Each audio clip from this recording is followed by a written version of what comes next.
O'zbekiston sport olamida ko'plab iqtidorli va mashhur sportchilar yetishib chiqqan. Afsuski, ular orasida hayot yo'lini fojiali tarzda yakunlaganlari ham yo'q emas. Pichoqbozlik yoki avtohalokat oqibatida yo'qotilgan bu sportchilar nafaqat qayd etgan natijalari, balki jamiyatda tutgan o'rni bilan ham el-yurt xotirasida abadiy saqlanadi.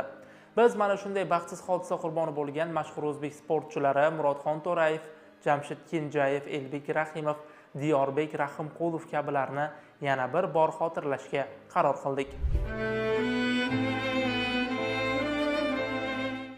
Osiyo oyig'i taxallusi bilan tanilgan o'zbekistonlik jangchi Murodxon To'rayev 1987-yilda Toshkent shahrida tug'ilgan. U 2013-yilda MMA bo'yicha professional faoliyatini boshlaydi va bir qancha yutuqlarga erishadi.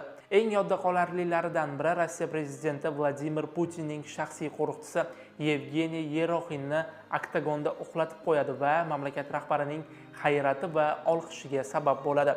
Xon To'rayev sportchilik karyerasi davomida ayni damda UFC'da faoliyat olib borayotgan moldovalik Yon Kutselabani bir necha sekunddayoq mag'lubiyatga uchratgan.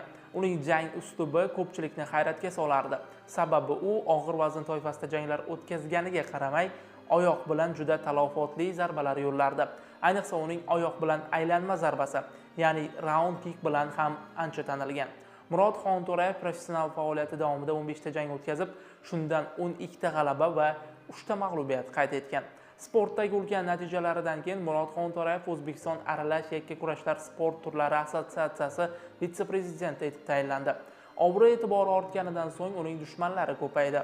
2018-yil 9-iyun kuni Toshkent shahridagi restoranlardan birida Murodxon To'rayev pichoqlab ketildi. U shifoxonaga yotqizildi va jarrohlik amaliyoti o'tkazildi. Hodisa yuzasidan jinoyat ishi qo'zg'atilgan va tergov ishlari olib borilgan.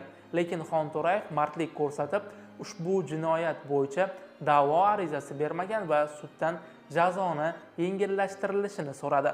Ammo yana bir baxtsiz hodisa uning hayotdan barvaqt ko'z yumishiga sabab bo'ldi.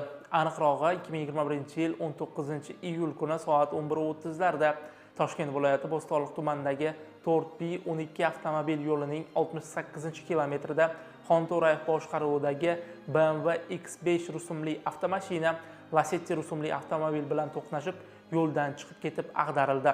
Oqibatda Xon To'rayev voqea joyida vafot etdi. Uning sherigi esa tan jarohati bilan shifoxonaga yotqizilgan. Mazkur yo'l transport hodisasi bo'yicha jinoyat ishi qo'zg'atilgan bo'lib, dastlabki tergov harakatlari olib borildi. Xon To'rayevning o'limi o'zbekistonlik sport jamoatchiligi uchun katta yo'qotish bo'ldi. Murodxon To'rayev sport muxlislari yu mutaxassislarining yodida qoldi.